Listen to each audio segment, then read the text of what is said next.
Hey guys, welcome back to Frances Quilts. Well, as part of my Summer of the Scraps, I have recently finished this top. And I love this quilt. I love how these red squares come through here, and I love these diagonal lines that you get. Well, when I got ready to quilt it, I thought, man, I really want to accent that diagonal. And so I did this long strip right here. And I hated what I did because I added in these little petally shapes right here, and that broke up the flow that I had going here. So last night I spent a couple hours with my seam ripper and picked out all of that quilting, and today we're going to try something different. Let's go to the machine. What I'm doing is quilting a circle around each one of these squares. What I have found in the first few that I've done is that these squares are not completely square, and that makes sense because they were cut as scraps.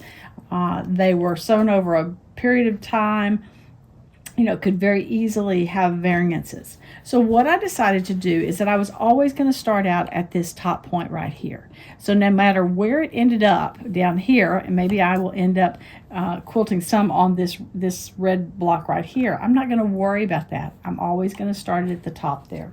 It will certainly make it easier, but I think it'll give it a little more conformity as we go along. So the first thing I'm going to do is I put my needle down at the point, I put my ruler on here.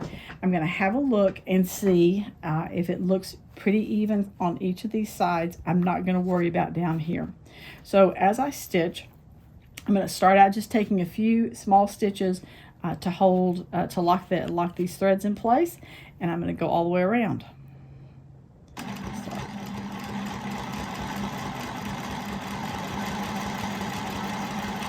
Okay, I'm going all the way around. Got pretty close to the corner there on that one.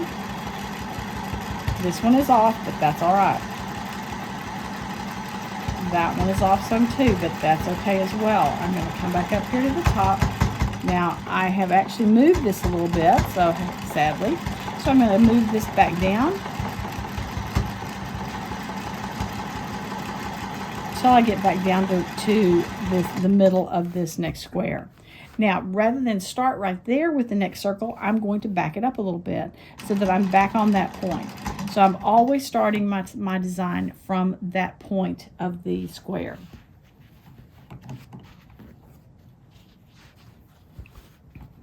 All right, just kind of line it up as best I can. I'm doing this by eye. I'm not worrying about it if it's not exactly right. So now I'm going to go all the way around, get back here, and come back here again. Let's go again.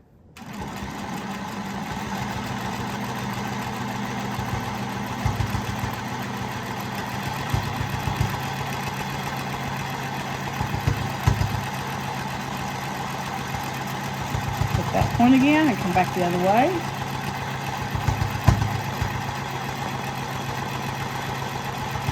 And back up into that point. Now there are a few places here where I haven't hit the line exactly, but I'm just not going to worry about it. This quilt is so busy, I don't think small things like that are going to cause problems.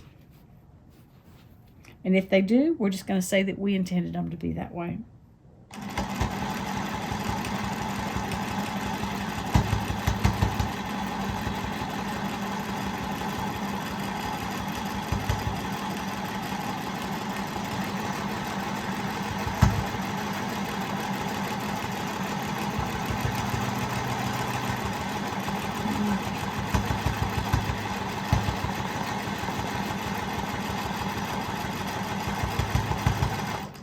I had obviously shifted the ruler a little bit, got some, again, a space in there, but I just can't worry about that at this point.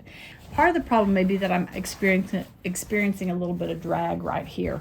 So I need to be making sure that all of the quilt is on the table here. Let's see. Let's just go again.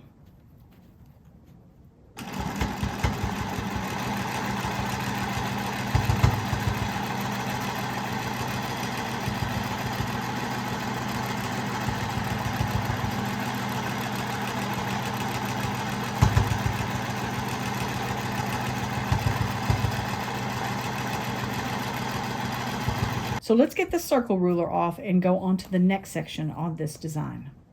All right, the next thing I'm going to do to make these red stripe areas kind of highlight is I'm going to go in and use Smiley ruler from Angela Walters, and I'm going to add some arcs in here, just going across 2 squares here, going to come here, up like this, and then back down like that. So I think that's going to be easy. Let's see how we do. So nothing has been marked here. I'm simply going to take my ruler and put it up against the edge of the ruler foot right here, and then I'm going to go over 2 blocks, and I'm going to put the edge of the ruler here 1/4 of an inch away from this point right back here. That way when I quilt up to it, I will end up hitting the point itself. Let's just start that. Again, taking some little stitches to get me started.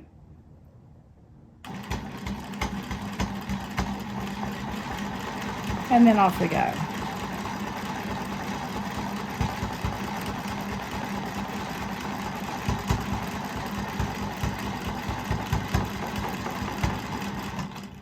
All right, first one done. The trick with this design and with using this ruler is that you have to be looking up here. I have to have my eyes up here so I can see where that ruler is landing and make sure that it hasn't moved. I also have to be careful not to push too hard, because if I'm shoving against the ruler, then it's going to start doing that, and that's what I'm trying to keep from happening. So let's concentrate on using a light touch, and let's go again.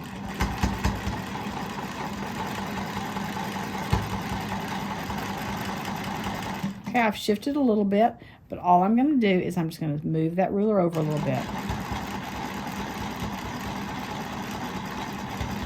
Hit that point, go again.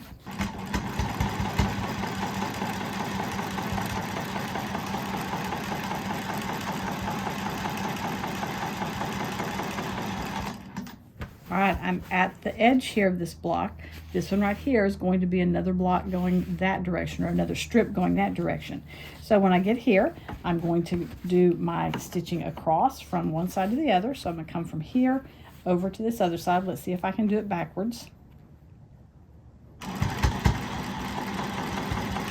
trick here for me is to hold it with both hands. Just kind of straighten that out a little bit and hold it a little bit with my thumb to keep it from sliding.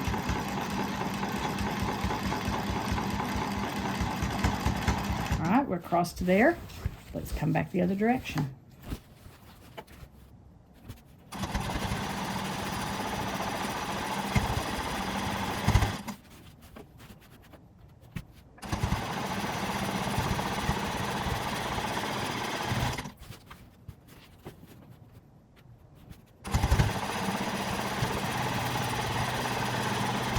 And I love right here that I'm going to end up basically with an orange peel right here, because this one's going to come over like this. That's going to be cool.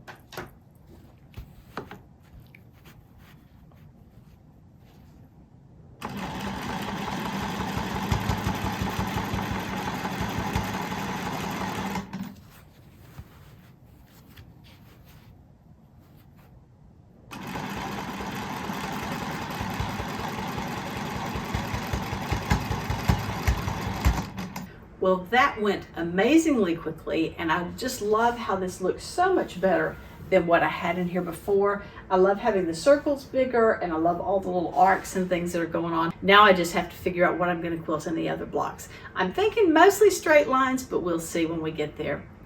Anyway, that's it for today. Thank you so much for joining me. And as always, I look forward to seeing you next time on Frances Quilts. Remember, if you like what you've seen, be sure to give it a thumbs up and subscribe. Please check out my website and daily blog at francesquilts.com, and I can be found on Facebook and Instagram at Frances Quilts. Thanks so much for joining me. Hope to see you again soon.